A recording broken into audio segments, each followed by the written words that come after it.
Hey, everybody, welcome to the Jimothy Show. We are here live. It is Saturday, February 15th, 2025.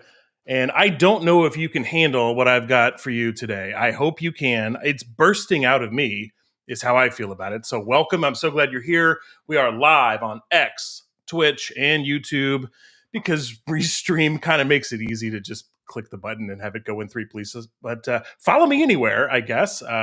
Glad to have you here. Most of you are going to be hanging out with me on X because that's where I have most of a following, but check it out wherever you'd like. Some people like to see it on YouTube later. Maybe they want to watch it on their TV, and I guess X is only, got a couple of apps out there, and Twitch is everywhere. So I'm going to broadcast it everywhere. The replays are everywhere, and then I'm going to upload this podcast to Spotify and Apple Podcasts later today. Thank you for being here with me. If you are live, check us out in the chat. Happy to have you here. You can post something in the chat. Maybe I'll put it up on screen and keep it up there. You never know what might happen. So glad you're here on this Saturday. This is the only X First podcast on the internet. I hope you know that, and I hope it's okay for me to say that because I haven't found another one. So prove me wrong. Let me know if there is another X First podcast out there. But what does it mean? Like for broadcasting on YouTube and Twitch, and I post clips on TikTok, like what does it mean? Well, it means that so much that goes on in the world is happening on X. You're not going to get this conversation on Threads. I guarantee you that it's not out there on Facebook. And even if you could find it, it's old. Your grandma's there. And I love my grandma, who is 94 and still alive. And she had a nice Valentine's Day yesterday. And I hope you did too. But the conversation is really happening on X. Now, that does upset some people. There are a lot of people, especially in the tech industry where I work, that are like, oh, I don't know about X, man. Elon's got some controversy. And boy, does he, right? We're going to talk a little bit about Elon, if not politics. This is not a political show. Really, this show is about what's happening on X, what's happening in my life, Jimothy. And who is Jimothy? I'm anonymous on social media. I've worked in tech, consulting, retail, bartending, waiting tables, installing appliances, stocking shelves, mowing lawns, and man, does my current lawn need a mow. Nowadays, I pay a guy, but I sent him a message on Messenger, and he hasn't responded. And both of my neighbors to the left and right of me have mowed their lawn, and it's mm, it's not good. So when you end up having your neighbors outshine you, it's bad, I think. And so there's some pressure there. Maybe I'll re-enter my lawn mowing days if I'm not careful. It could happen. But I'm a family man. I'm a gamer. I'm a fan of technology. I'm a social commentator. And this is my hobby time. This is the time I get to spend with you. Why am I creating this podcast? It's really just a creative outlet. Mrs. Jimothy has probably heard enough of my rants and raves. And it's like, let me give it to the internet. Let me give it to you and see what you like. And there's so many of you that like to hang out with me live and listen to the show later. So thank you. Grok, the AI that's built into X, says that I'm a generally positive commentator and rates my account a 3 out of 5. So you can follow me there too if you'd like, at James Baratheon on X. It's the same on TikTok. It's the same on these other social networks. If you search for Jimothy or at James Baratheon, guess what? I'm coming up. I'm up in the rankings. It's happening. So you can search for those things and I will show up. You can also follow the show on Spotify. Hey, happy Valentine's Day, or I guess the day after. Glad you're here. The Valentine's Day is an amazing day because there's pressure. There's pressure to go on a date. There's pressure to give a gift, maybe to give the right gift. Maybe you're dating or married or not dating and you want to be. And how do you make that special connection with somebody? And now for me, I'm married. I have two little Jimothys, that are under 10. And so I'm like marriage is like a different dating game because you have to not forget to date your spouse. You have to go on dates, you have to take them out, and you have to remember to still pursue them. But it's this funny dichotomy because the kids are having their own Valentine's Day. The kids are having like a special, like, let's trade cards, let's get little snacks and candies and Valentine's to hang out and hand out to other people at class. And it's very cute, right? It's very like puppy love. Everything's wonderful. And it's buying gifts for Valentine's Day, when you're married, when you have children, can be it's this funny dichotomy. I'm trying to buy something romantic, a gift for Mrs. Jimothy, while also buying something that's completely innocuous and fun and cute from daddy to daughter. And I was having a little bit of difficulty this year. So, if you will, imagine how much time and energy people have worked on trying to perfect a Valentine's Day gift. And the busier your life gets, the less time you have to make it happen. And so how do you how do you make sure that you can give a nice gift? Well, I like many things in life, I had to go ask an AI. I'm like, I'm so busy. This work week is wild. I'm trying not to work too many hours, and I can't even get to the lawn. The lawn's too busy. Monkey in the Machine asks, "What's wrong with the lawn?" Well, if you just joined, my lawn is overgrown, and I live in the South, which is why that's the case. Because yes, it's the middle of February, but the lawn is growing. But because it's the South, it's growing already in February, and I don't think my lawn guy has kind of come back around yet. So I may have to do it myself. I've done it before. So you're so busy, I can't even get to the lawn. How am I supposed to buy great gifts? So I did. I did try something new. I used the AI called Rufus that's built into Amazon, and I was like, here we go. I don't know if I if I would have used Rufus. But Rufus is built into Amazon. So if you go to Amazon and you look right under the Amazon Prime link, there's a little link. It looks like a little chat box, and it's for Rufus. I'm not going to share my screen for that, but it's out there. And if you click it, a little chat window pops up. It's like, what can I help you with? You want to anything I can do for you while you're here on Amazon.com? And so I just said, I've gotten way over being worried about telling these AIs about my life. Uh, I used to be a government contractor. Glad I'm not right now. It's a tough time to be a government contractor, but I used to be. And when the Chinese hacked the Office of Personnel Management, they got my retinal scans, my fingerprints, my social security number. So all my information has been hacked somewhere. It's out there on the dark web if you really want to go find it. And so it doesn't bother me like giving some personal information to AIs. And let me tell you something, if you don't think that Amazon knows a lot about your life, if you if you buy most things on Amazon, when you think about it and you buy it, they know. You've probably bought some weird stuff from Amazon, I bet. I know I have. I bought some things from Amazon before that I'm not going to talk about on this show. It's a family show. Stop asking me. And we're not going to talk. But I asked it for nice things. I was like, hey, what can I buy? I wasn't trying to buy anything too sexy for Mrs. Jim, just something. And what can I buy for the kids? And so I ended up kind of saying, hey, here's some information about my daughter. Here's what she's into. And can you suggest a gift? And it thought about it for a minute and it came back with like six different suggestions. And one of them was freaking perfect. Freaking perfect. She's into these dragon books. Wings of Fire, I think it's called, and totally appropriate for age. She's really into these dragons. She's really into talking about the different dragon types. And I was like, "Am I raising a nerd?" Not upset about that, but she's really into these dragons. And so there was this, and she's loved making paper airplanes in the past. And sure enough, this got this dragon paper airplane book, and it was the perfect thing.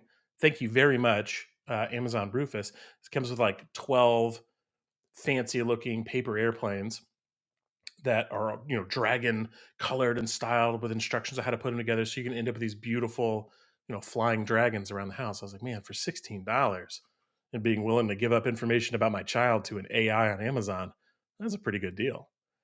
And then we found a good one for my other daughter, and yeah, found something nice for Mrs. Jimothy as well. So I guess give it a shot. Let go of a little bit more of your privacy, as if Amazon doesn't know everything about your life. I don't know if you remember that news story from a few years ago where they said, "Oh, Target got in trouble." Almost as if they were like invading someone's privacy because they would start to send targeted ads to anyone based on the trends that they see in the data, the swaths of data analytics and machine learning they would use on all of their customer data, and they would start to recognize when someone was pregnant. If you were shopping at Target, and I guess for all I know, they're still doing it, they would see, hey, you swiped your Target card. We know exactly what transactions you do at Target, and they would be able to sense that someone. is pregnant because of maybe they're starting to buy prenatal vitamins. Maybe they change what type of food or clothing they're buying, and so they're like, you didn't tell us you're pregnant, but we know how pregnant you are, probably based on when you started buying these things, and we're going to start recommending you, along the journey of pregnancy, the the different type of products that you might need. And that's literally what they did. And they got in a bunch of like hullabaloo, like, how dare you? And of course, Target's going like, what? We're trying to make money. And they need the products, actually. Why wouldn't we help? People got really upset about it. I actually don't remember how that ended up. Did they say they're not going to do it anymore? If somebody knows that Target isn't targeting pregnant people that haven't admitted they didn't open a baby registry. They didn't say, yeah, yeah, there's a bun in the oven. But Target started sending them all the right ads for all the right type of neonatal care, clothing that's a little more comfortable, pregnancy comfort food of different types, different books that are like, here's what to expect when you're expecting. It starts sending it to these people. And I'd say probably about 13 months ago, they probably started sending it to Ashley St. Clair. In show feedback today, Ashley, not Ashley St. Clair, but Ashley, fan and friend of the show, asked, "Hey, are you going to cover the negotiation?" It's like, what the hell? What negotiation are we talking about? Here's the negotiation. Here's my tweet from today. Said, "Hey, I have an announcement to make. I've tried to keep it to myself, but I think it's time you know. The next episode of the Jimothy Show will be recorded live on X this morning. Pick unrelated." Well, what's the pick? So I downloaded this. I snagged it from Ashley St. Clair's account. She's this very famous social commentator, very famous person of influence, kind of on the right. And if you're following me on the show live, or if you're watching it on Spotify later, you could see it. I'm going to read it to you. Here's what she said through a clearly a prepared statement. I'm not going to do an impression. I actually don't know what she sounds like. 5 months ago, I welcomed a new baby into the world. Elon Musk is the father. I have not previously disclosed this to protect our child's privacy and safety, but in recent days, it has become clear that tabloid media intends to do so, regardless of the harm it will cause. I intend to allow our child to grow in a normal and safe environment. And for that reason, I ask that the media honor our child's privacy and refrain from invasive reporting. And then down at the bottom is a link to Brian Glicklich, Digital Strategy Limited, Brian at blah, blah, blah. It's like, hey, contact my agent if you really want to talk. Contact my agent if you really want to ask me about this in more detail. What an incredible phrase, right? What an incredible just notification. So Ashley, not that Ashley, said what time I'd like to went down. And she's wondering, like, hey, wants to get a lot of women pregnant. She, Ashley St. Clair, is beautiful, but I feel like some negotiation had to be involved. Maybe. I don't know. Elon has had how much? How many children? 13 children, I think, is the number. And by four different women, I believe, is the case. I don't know. I don't keep it almost feels like celebrity gossip, and that's not really what the show's about, though we do talk about one more celebrity later in the show.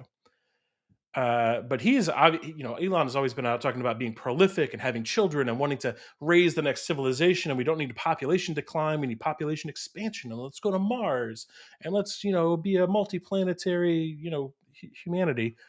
And certainly, I assume through child support that is generous as the world's richest man. He's taking care of these 13 children that he's fathered, whether he spends time with them or not. Well, I'm going to assume that that's the case. Don't know. But here's one more, and it's kind of from this person that is really a kind of a conservative um, thought leader, conservative commentator. And what does it mean when somebody that is kind of promoting trad life, traditional wife and marriage values as part of their brand? What does it mean when they, I don't know, have sex and get pregnant out of wedlock to the richest man in the world? Just, just one of many. Like, are they hypocrites? Should we judge them? uh, you know, was it a money deal? Is Elon paying for surrogates out there so he can just increase his bloodline and start sending all these kids to Mars eventually? What's the game? Or is Elon just horny on Maine and really wants to make sure that he's finding nice people on Twitter that he can flirt with, and then he invites them over to his mansion? And so two things came up for me when I heard about this. One was a story that I heard Scott Adams, the creator of Dilbert, tell one time when he was talking about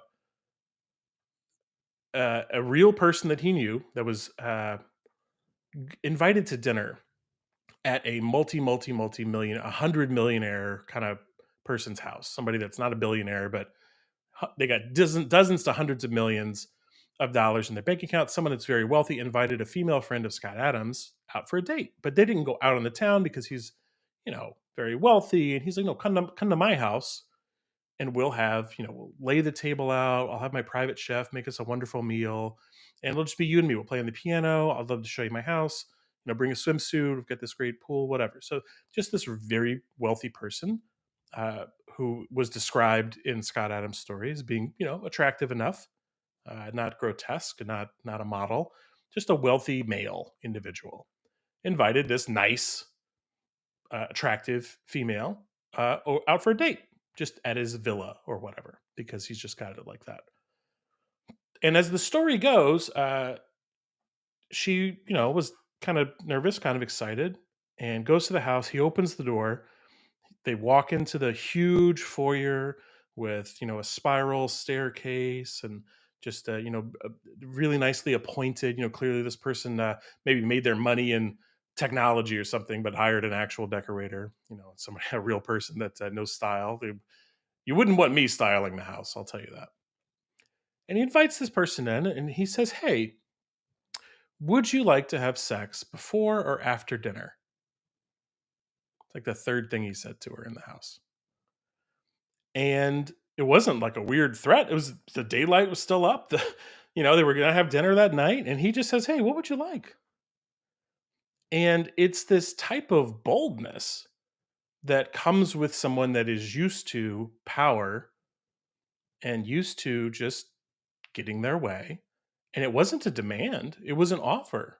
And it was, of course, thinking past the sale. Like, if anybody ever asks you, "Oh, okay, well, you like that car? Well, would you like it in red or blue today?" Right? They're thinking past the sale of would you like to buy it, and they're into would you like the red car or would you like the blue car? So this millionaire was thinking past the sale. He's like, so he did a little. It's like, "Hey, we're gonna have sex tonight, right? So, um, what would you like, before or after dinner?" And apparently, she said, "Before sounds great." And so they did. And then they had dinner. And then she went home and it was a nice date. And maybe they saw each other again. Maybe they didn't. But that is the story. And maybe that's the story of Ashley St. Clair. The story is older than the new news, by the way. I'm just saying it, you have two individuals that are open to whatever you want to hear about, whatever they want to do. They can make their own life choices. So what's the problem? So the pro the problem is that people are, you know, gonna gonna rag on this person because she's kind of a grifter in their minds now. Now, if you think about it, this is someone that has been pushing an agenda, conservative tradwife agenda. Myron Gaines, I don't know this person, said the Ashley St. Clair pregnancy proves traditional conservative influencer women are all cap. That's a young person term for fake. This is why women can't be leaders in the conservative space, he says. Most are grifters looking for a quick buck off religious simps. So maybe, maybe that's true, but so But this person obviously goes, "Oh, women can't be leaders in the conservative space because this person got pregnant by Elon Musk." I replied, "Men can't do it either." A lot of men in the conservative space, anywhere where they're judging other people, you end up finding out that, yeah, maybe they're money hungry or secretly gay while promoting, straight traditional marriage, or hypocrites in some other way. All humans have fallen short of the glory of God. And so when you have a conservative space and you are judging people, judging others, in the, not to get biblical on you, but in the Bible, Jesus said, "Why don't you take the big stick out of your own eye before you start talking about, a small splinter in someone else's? Maybe you should mind your own freaking business," is roughly what he said. Now, people will say, "Oh, no, well, God also said that you're supposed to admonish each other and call each other out for their sins and everything." Okay, fine. But I don't know who Myron Gaines is, but I'm going to guess he's not perfect either. I know I'm not. And so, does that lead you to a point where you say, "Hey, maybe nothing is, maybe there's no values that matter. Maybe it doesn't matter at all." Worrying about traditional values is worthless. Let people do what they want and have no standards, which is an extreme. It's an extreme. And it's much easier to focus on one person and one person's choice than it is to decide whether we should just write off everyone, right? It's real easy to write off everyone and to go like, "You know what? I care about one person that died in a car crash that I know. But if 1,000 people die in an earthquake in Nepal, it's hard for me to visualize the impact. It's all the way around the world, sounds fake. Maybe that's a grift. Should I donate?" And so when there's one person you can focus on, it's much easier to be judgmental. And now I'd like to tell you a little story about growing up in a conservative Christian school system. Went to private school when I was a kid. And in our senior year at a small conservative Christian school, a couple of kids got expelled, or they got suspended from going to the actual school and they had to take classes from home to finish out their degree. And they weren't allowed to walk on the stage to get their diploma, even though they had graduated.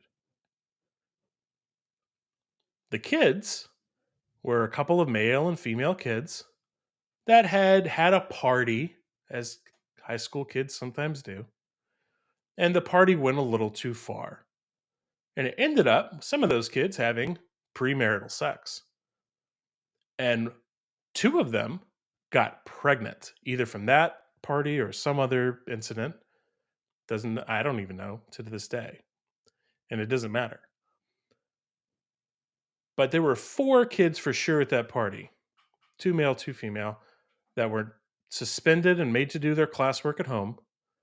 And two of them still got to walk and get their diploma. And two of them did not, though all four graduated. Can you guess which ones were allowed to walk? The women, girls really at the time, 17, 18, who had visible baby bumps, who were visibly pregnant. If you were to go just, get a cup of coffee with them, a Chipotle burrito or something, they were very pregnant. And the school didn't want that to show on stage. And so the males, who may or may not have done the impregnating, got to walk on stage because there's no signs of the wrongdoing. They just get to walk away. And the females were ostracized. And I was like, what am I supposed to learn from this? How am I supposed to believe that God in a Christian school is allowing the leaders of this school to judge the women differently than the men? And so we see it here with Ashley St. Clair already. This is like hot news from last night. We haven't even got to what's going on next. This is like off the press, hot off the press. The ink isn't dry on these posts. And men are out there proclaiming the woman to be at fault and to have a problem and to be a grifter and to be a liar and to be worthless.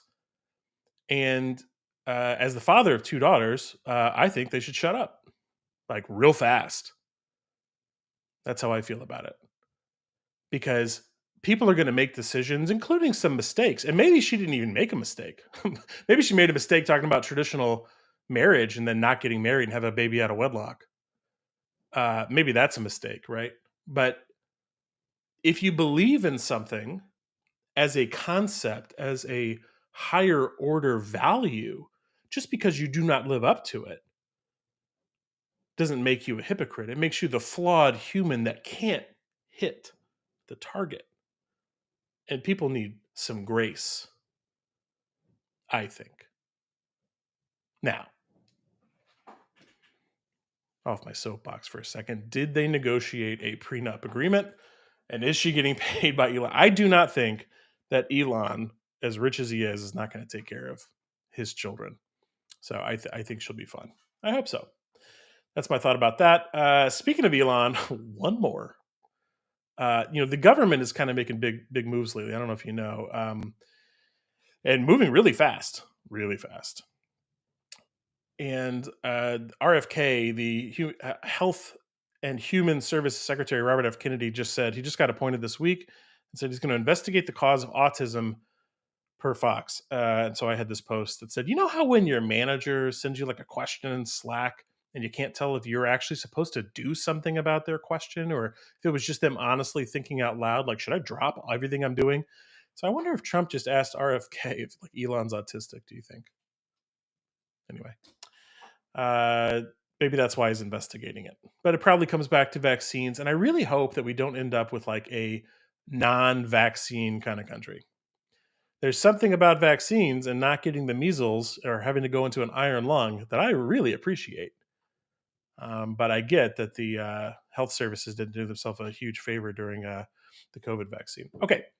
Uh, if you're still here, and many of you are, welcome. We've made it to the main show. 30 minutes in is all it took me to get to the main show.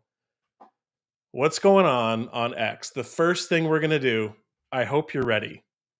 Like, buckle up, kind of ready. Because I've said that in honor of Robert F. Kennedy getting confirmed, I too have a health related announcement to make. We're going to rank Captain Crunch on the best cereals list live on the show. I want you to know that this is not Crunch Berry.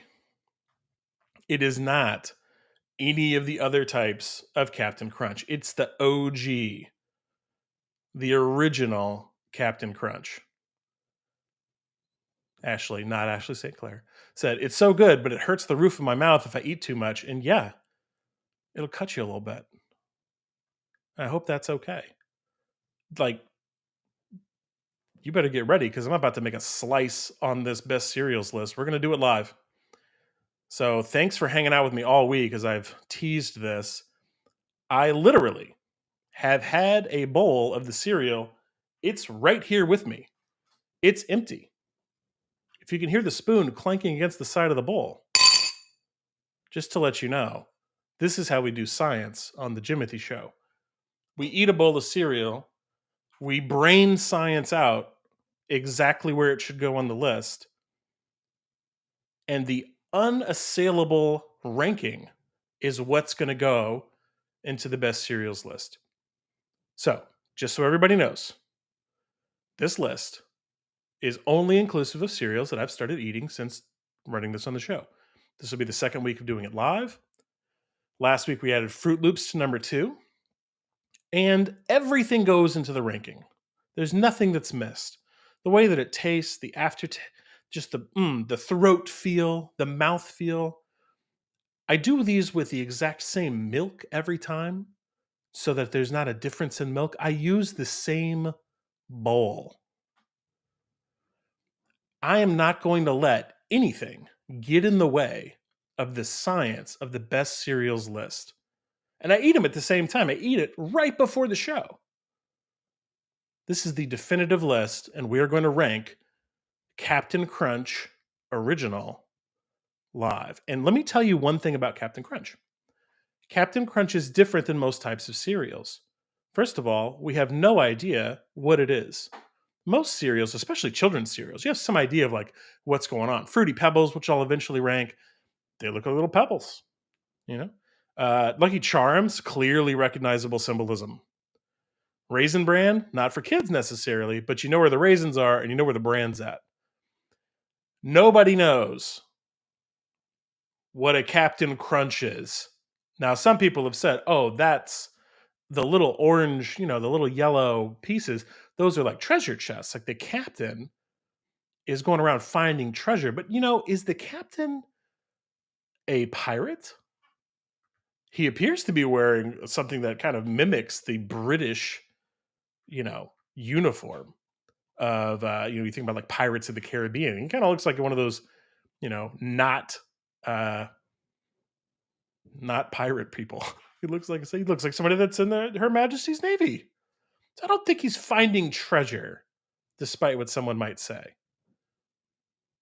Someone said it looks like pillows, and they look like a little pillow. There's no way to know what it is. I defy you to tell me what it is. And actually, I only do the defiance because I hope that someone actually has the original, like maybe they know. The other thing about it, besides not knowing what it is I think it's the only cereal that I know of that actually lists molasses as one of the ingredients. And you can taste it. You can taste a little bit of molasses. And it has such a unique flavor along with the crunch that could cut the top of your mouth if you're not careful. Though I think it's more likely when you get the Captain Crunch with fruit balls in there.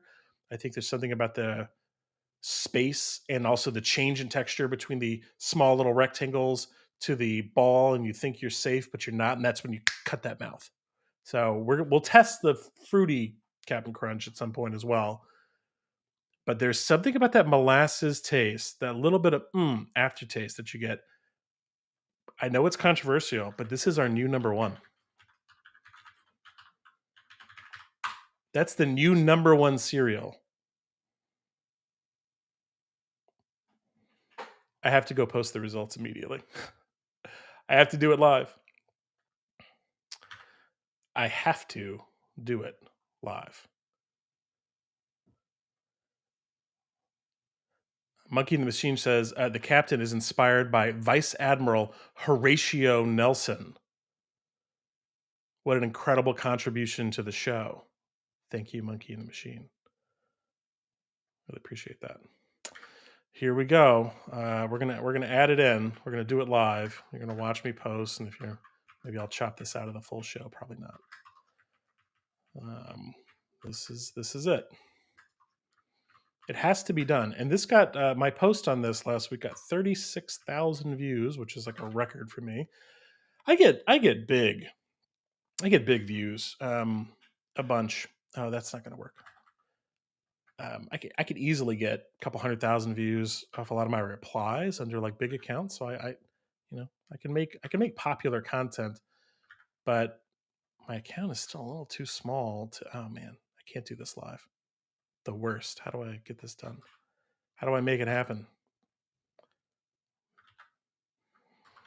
This is what happens when you try and post live. It's bad. Let me stop sharing. Bear with me just a moment.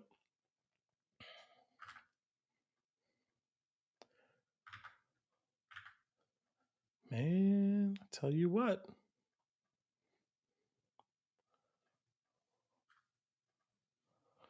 If I'm not careful, I'll take the whole stream down just trying to goof around on this post.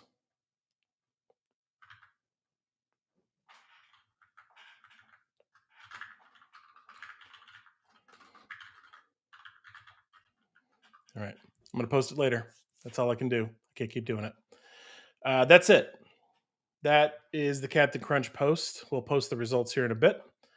It's been interesting finding some other fun content creation around X. I'd like to share it with you this week. So, one of the things that I find so interesting about many people is that they don't like to talk about what they post. They will spend time creating a video, some artwork, a witty post, anything, and they don't like to sell it. They feel like sales are sleazy.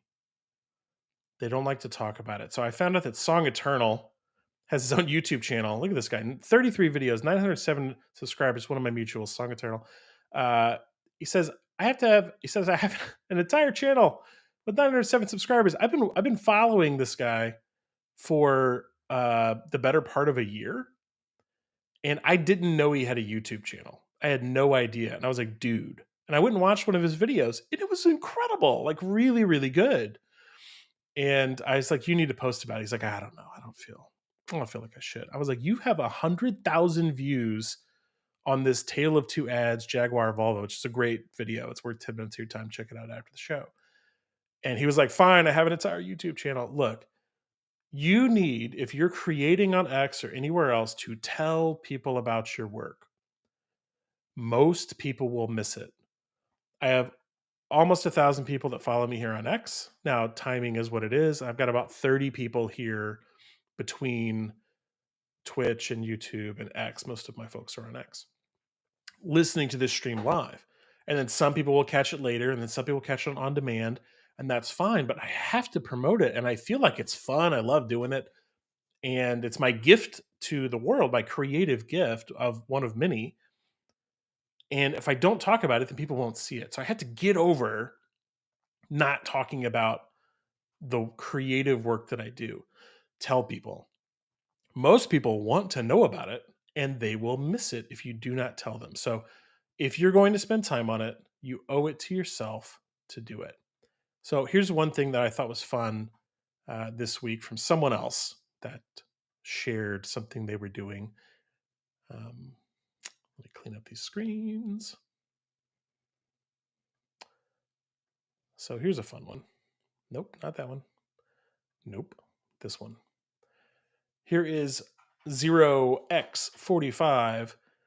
He would make lists of people that are following. Or I think he just said, look, these are people I like that I think are Nito Burrito, and I'm going to make little profile pictures of them. Now, of course, he likes it because he says he wants to include their profile picture, their name, and the follows you. And so it's a great way to get followers because everybody wants a little bit of time in the sun, right? Everybody wants a little bit of, and even I do. I'm like, oh, I want to be included. But he tagged me. He was like, I like this account. I like Jimothy, and I'm gonna make these little cards. And so he proceeded to like not only line them up, but like actually print them out. So I don't know if I should just go to this person's profile. Look, there it is. So he's got them printed out like on his fridge, little memory cards. There's Dan, Grappling Devs in there. I like Dan, and I hang out with him. I don't know if he likes me, but I like Dan. And so he's got him like he prints them out, puts them on his fridge like little Pokemon cards, like he's capturing people. Look at this. He's just doing it for free, for fun. I don't know. He's burning, $10 a paper and some of his time. I thought it was fun. It was a fun little thing to create. I thought that was pretty cool. So I thought I'd share that with everybody. Here's one more that I'm going to share. Let's see if I can do it without the audio. So we talk about cereal a lot here, and I found this video from the Babylon Bee. Big fan of the Bee. And sometimes they hit, sometimes they don't. But this person came up and said, "Oh, here's some cereals that also work as Mormon swear words." And I used to grow up, as I mentioned earlier, it's kind of like a conservative Christian school, so you couldn't be swearing. So you would say, "Oh my Lanta," instead of like, "Oh my God," right? And so this person is crackling oat bran. Like I just want to say them out loud with them. Oh, Apple Jacks instead of fiddlesticks. That's a good one. Sprinkle Sprangles. Someone's about to get their wash mouth out with soap. So this is a fun video. Cereals that sound like Mormon swear words. I won't steal all of their content and just keep replaying it. But I thought it was pretty funny. Check that out if you want to. And it's kind of cereal related. One more. I'm gonna watch one more. Crispy Critters. That's a great one. I really like Crispy Critters as a call out. Okay, I can't get through this week and talk about what's been happening on X without talking about what's been going on with the Super Bowl. Because I got in a little bit of trouble with the Super Bowl.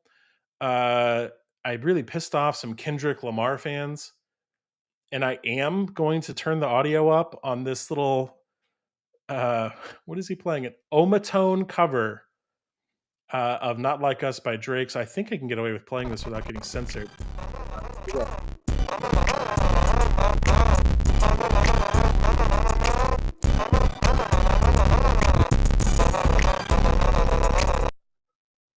That's about how the halftime show sounded to me, but I'm old. I'm an old person. I've learned that this week.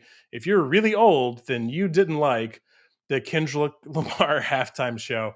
I really liked a few years ago uh, when they had Eminem and Dr. Dre and Snoop Dogg out there doing all those songs, I guess what, from the early 2000s, because I know all those songs. I know all the songs, and my assertion was, look, Kendrick's big, but I have a new rule.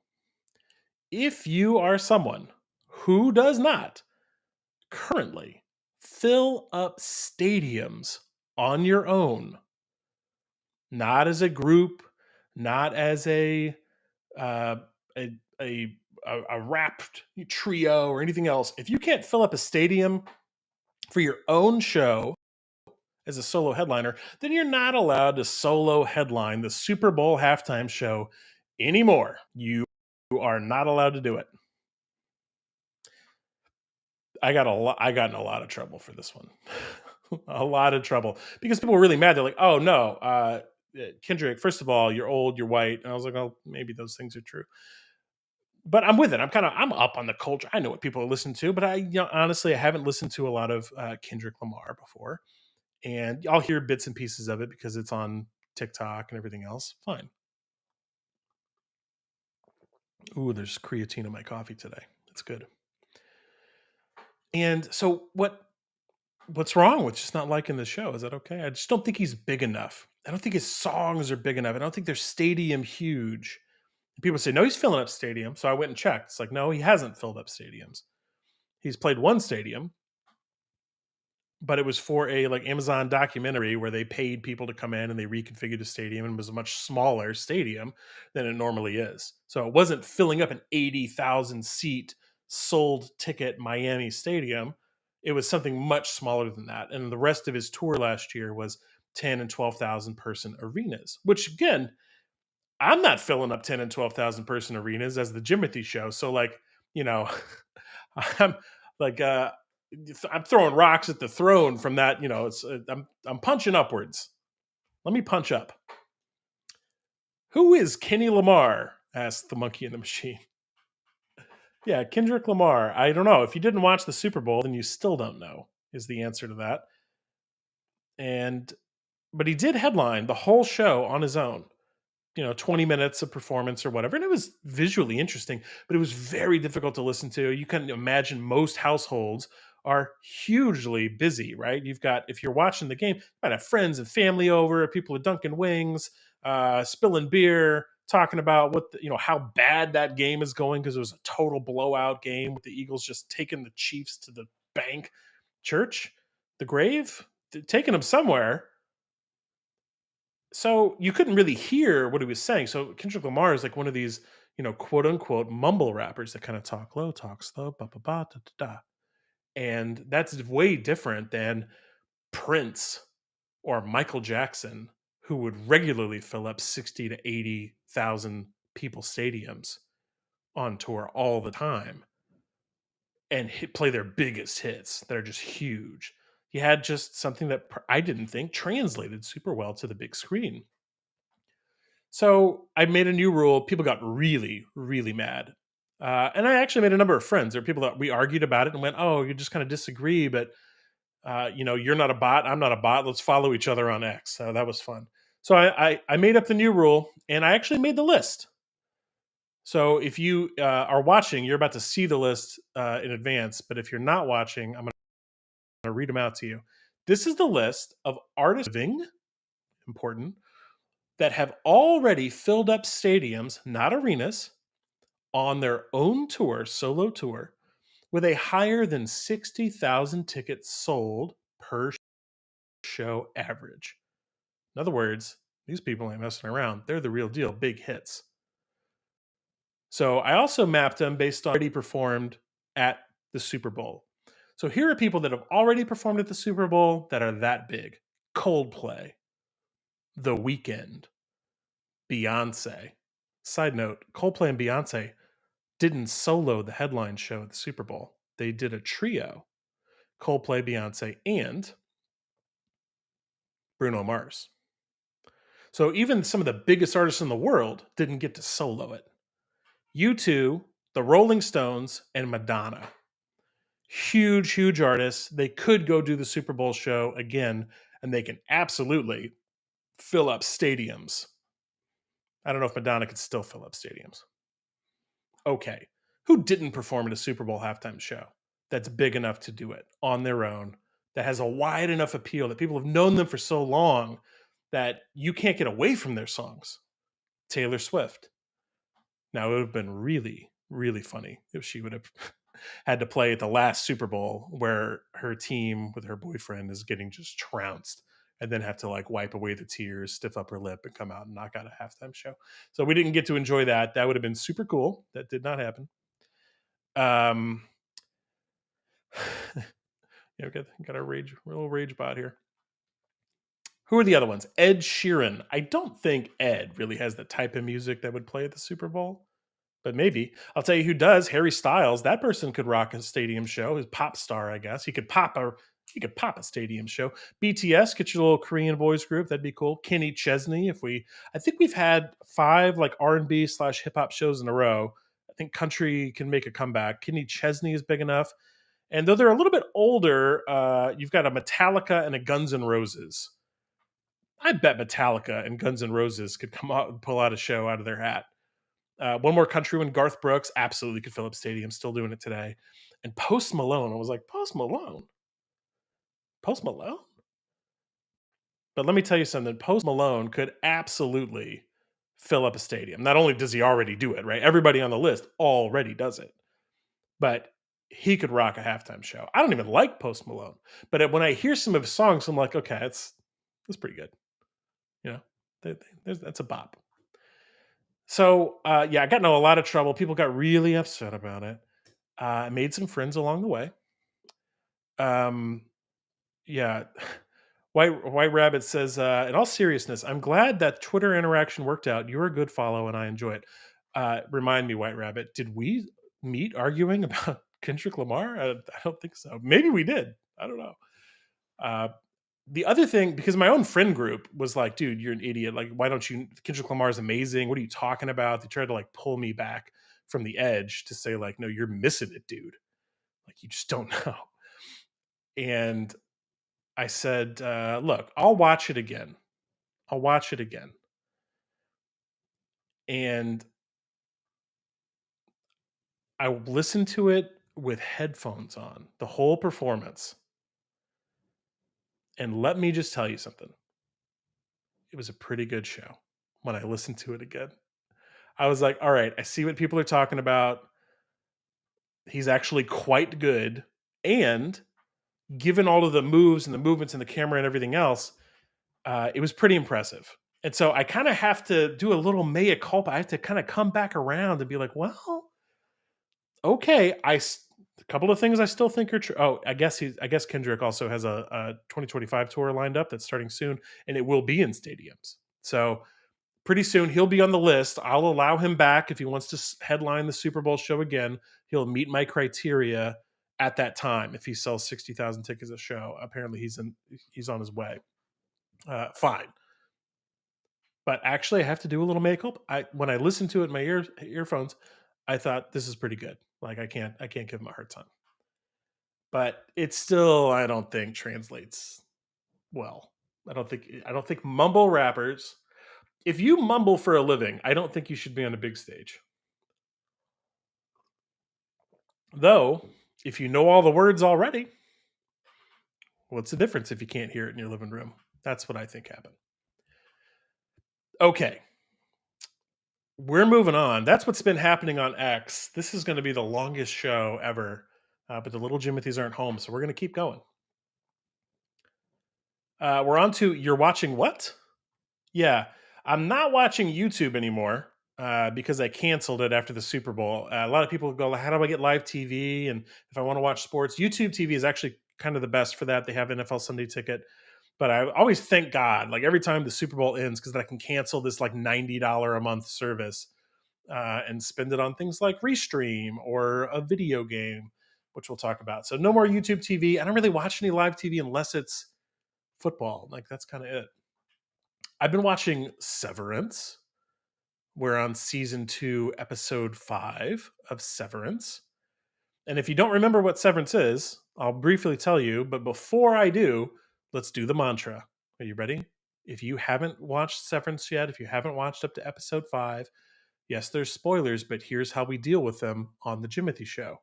The way that we deal with spoilers is we say, when we hear one or see one, we say, I can't wait to see how that happens. I can't wait to see how that happens. That's how we deal with spoilers around here. And that changes the mindset from, oh, I should look away to, I can't wait to see how that happens. And now you're free to live your life on the internet, not worried about whether or not something's going to get spoiled for you, because it doesn't matter, because you can't wait to see how it happens. So actually, if you hear spoilers, it makes you more excited for the content, not less. So everybody say it with me. I can't wait to see how that happens. And now, Severance and the performance review. Severance involves a show that is around a company called Lumen. Everybody works in the show. Almost everybody in the town works for Lumen, big global company. We don't know what they do. Famously, their work is mysterious and important, but we, the audience, really don't know what they do. And even the people that work there, some of them don't know what they do because they will take the severance procedure. And when they get severed, they go down the elevator to work on the severed floor, which is kind of like an office, but sometimes it's, different types of offices are down there. And famously, they have one area where they raise goats. We don't know why there's goats. There's goats. Mostly office spaces though, and they work on computers and they work on art and they work on uh, different types of paperwork that they don't really understand. And when they go down the elevator, you hear this ding, and all of a sudden their innie is at work. Their outie will not remember anything about work, and their innie doesn't even know who they are until they get acclimated and oriented to the work. And so their memories between the outside, the outie, and inside the work, the innie, are completely separate. And it's almost like they're two different people. So there's some people though that work the severed floor that are the managers, and the managers of the severed floor get performance reviews. So they know they're down there working with severed employees, and their job is to enrich their lives and get them to perform while they're at work for 9 hours a day. So Mr. Milkshake, or Milkshake, as sometimes he's called, got a performance review, and it was a bound booklet with images. And I found it so funny because everybody at work says they want real feedback until they get it. If you get some real feedback, like, I wish I could get some feedback. I'm working hard here. How do I perform? How do I get into a promotion at work? How do I improve? How do I do all these things? And sometimes you might actually get some feedback and maybe you're not ready for it. So it says, I'll just read a little bit. The principal achievements and failures of Seth Milchek. Can you imagine getting this in your performance review? The principal achievements and failures. The following point should be used as a guideline for initiating a discussion to mitigate future failures and encourage future achievements. So, if you can't see it, he's got 4 failures listed in a row, which is pretty bad. Like, can you imagine? Here's one of them. He had a minor performance incident or a contention, and it says, uses too many big words. Below is a word cloud of Seth Milchek's most frequently used words the past quarter alone. It's recommended that Seth Milchek begin simplifying his language to achieve clearer comprehension among subordinates and peers. So that was really fun. If you're watching the show, if you haven't watched the show, go watch it. It is the best show on television. It might be. We'll see how it ends. Whenever they end it, it sounds like they've got a season 3 coming. Um, Maybe one of the best shows of all time. Really incredible work and just fun and funny, but also serious. What else? I've also been watching Resident Alien. Caught another episode of that last night. That's got 3 episodes, 3 seasons out. That one's on. It was on the Sci-Fi Network. I don't know if they're filming new shows still, but it has Alan Tudyk, which Alan Tudyk used to play. Well, he's done a lot of things. Like where I got to know him was on the television show, short-lived, 1 season, Firefly. He was the pilot Wash on Firefly. But he's since done a ton of voice work. But in this one, it's a live human show. But he plays an alien that is hidden on Earth, trying to recover his crashed ship. Um, and once he does, he's going to eradicate all life on human Earth. That's what he came to do: was blow up the Earth or eradicate all the humans. But he's starting to have to learn to live with them in this small mountain town in Colorado, and it's very fun. It's very fun. A lot of physical humor. Really enjoying that one. I'd say we're about halfway through season one. One that we're really close to finishing, me and Mrs. Jimothy, uh, season one of, is Only Murders in the Building. Only Murders in the Building. This one's on Hulu. So if you haven't seen that one yet, Only Murders in the Building is all about the.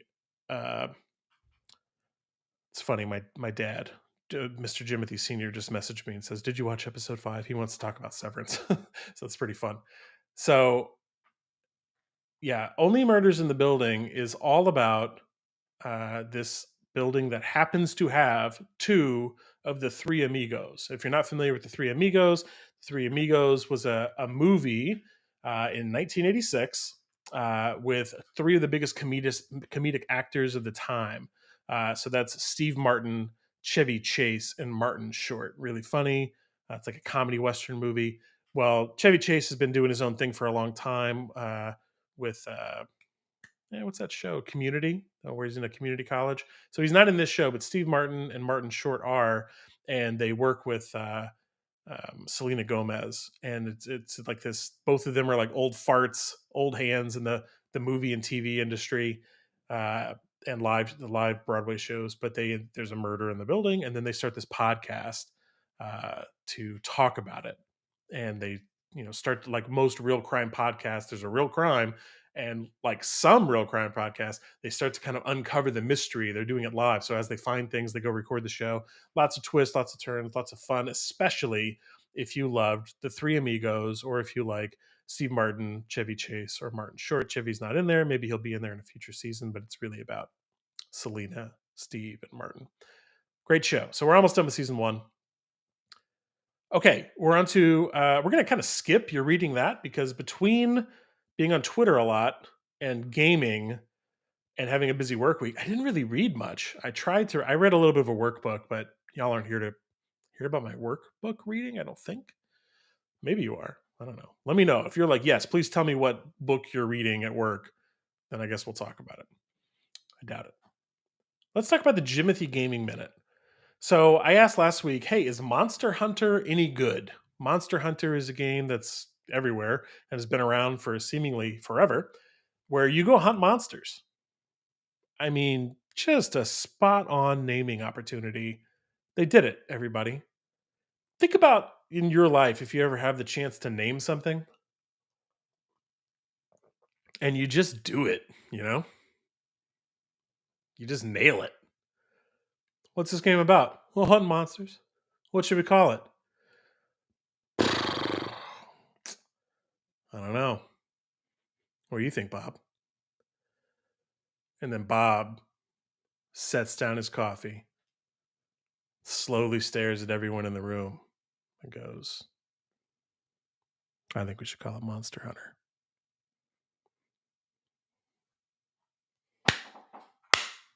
Just the claps have to start.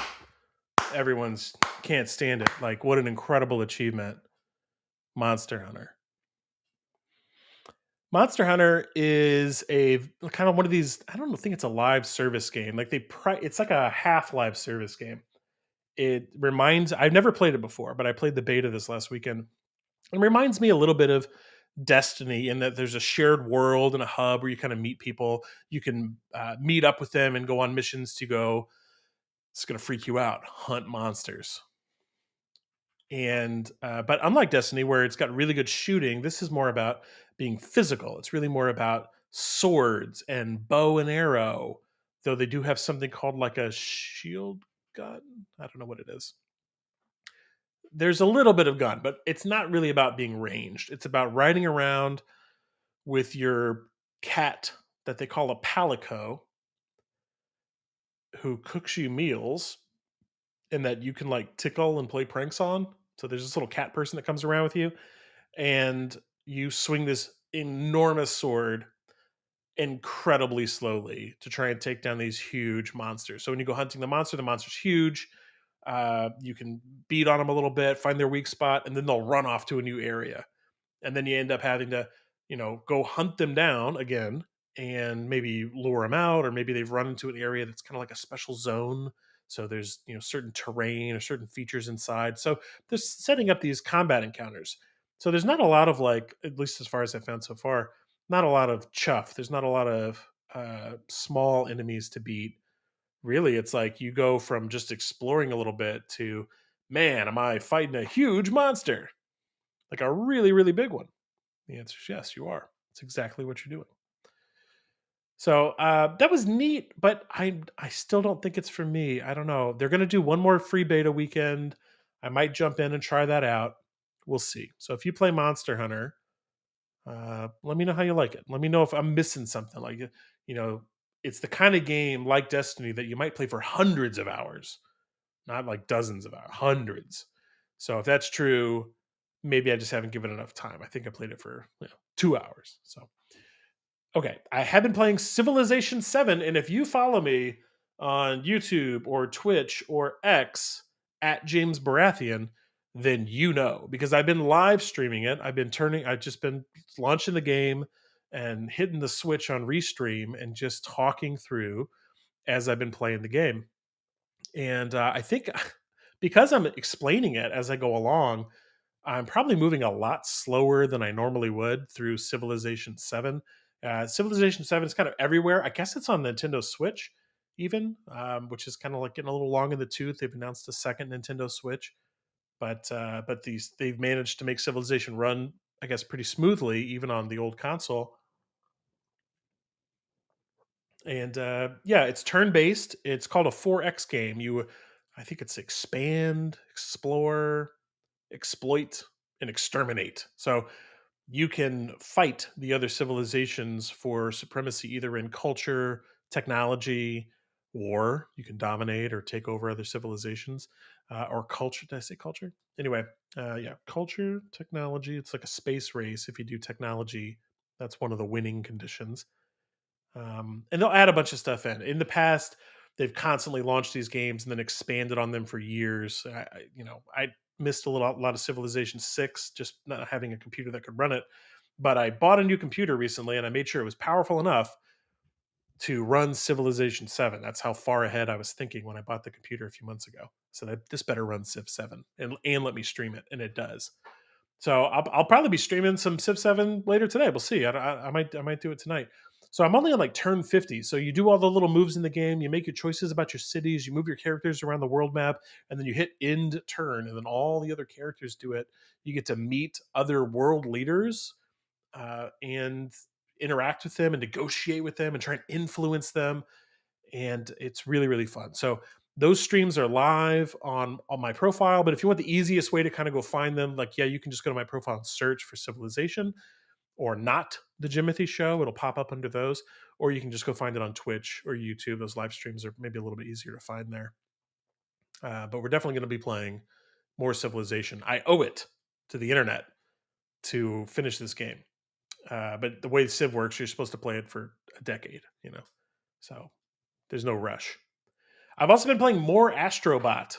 Why? If you're not familiar, Astrobot is a PlayStation 5 video game. It's one of those exclusive games, and it was made by Asobi Studios. They had a game that was kind of built in with the original PlayStation, almost like a demo. Like, hey, here's how the PlayStation works, and here's how it looks, and here's how it feels, and here's how the controller works. And the controller has a little speaker in it, and it has haptics. So you can feel the little robot like tic tacking around different surfaces.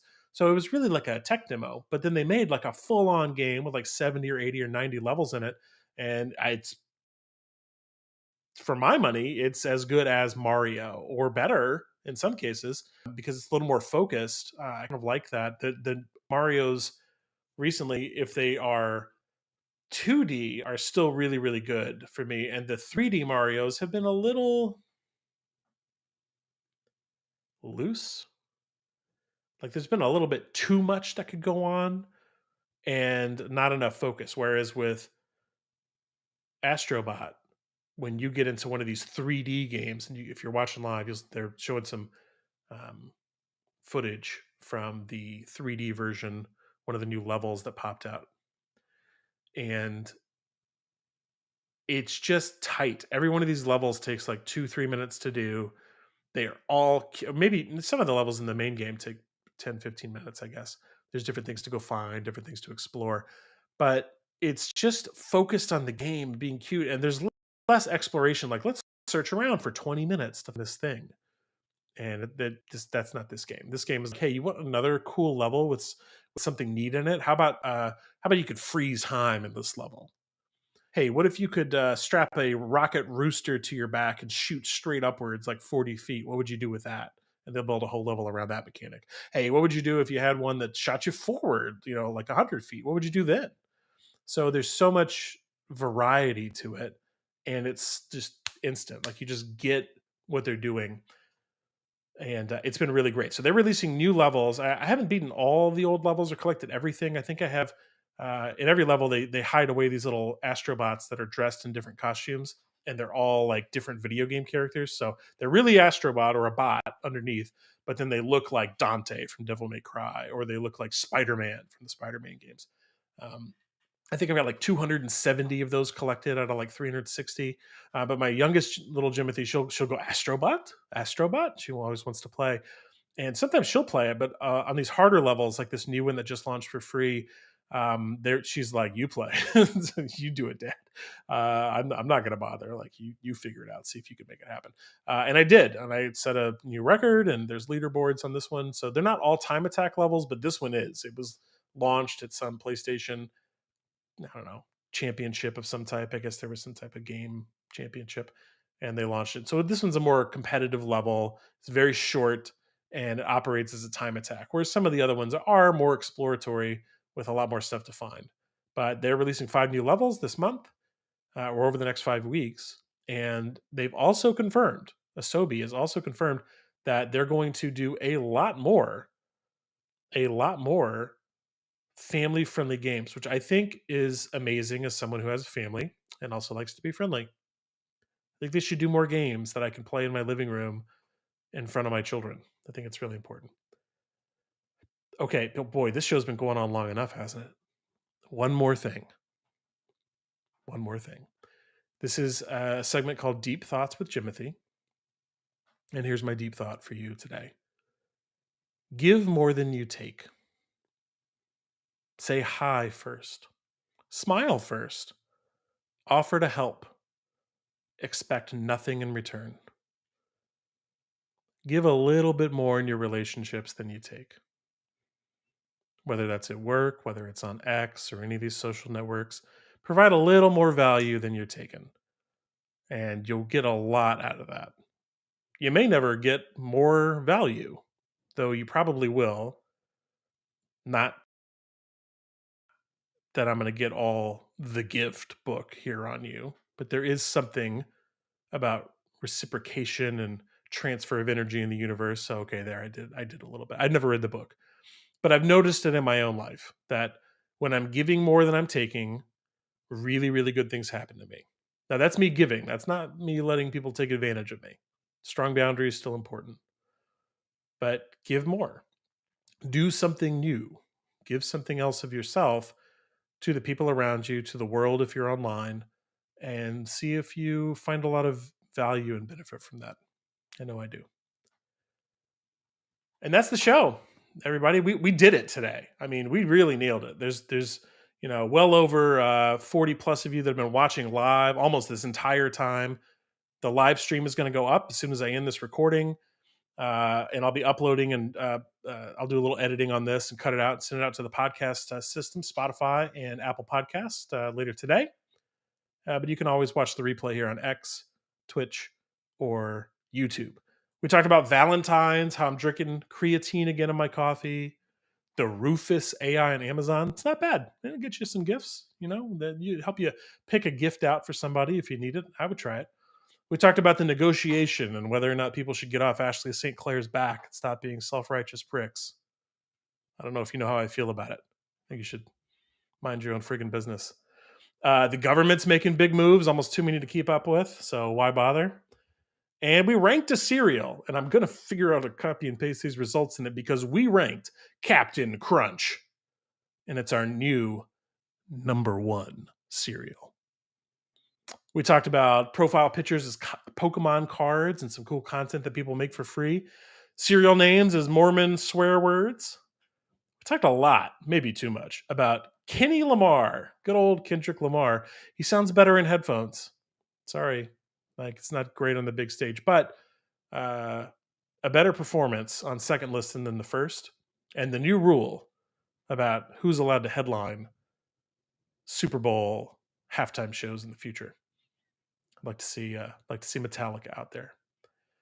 We talked about YouTube TV and how you don't need it anymore thanks to the Super Bowl being over. Severance, Resident Alien, and Only Murders in the Building. Pretty good shows. I recommend them. And we talked a good bit about gaming today. Monster Hunter, Civilization 7, and even more Astrobot. So thank you so much for listening. It has been an absolutely incredible time. I hope you love the show. Please follow it everywhere, rate it everywhere that you can, share it to your friends.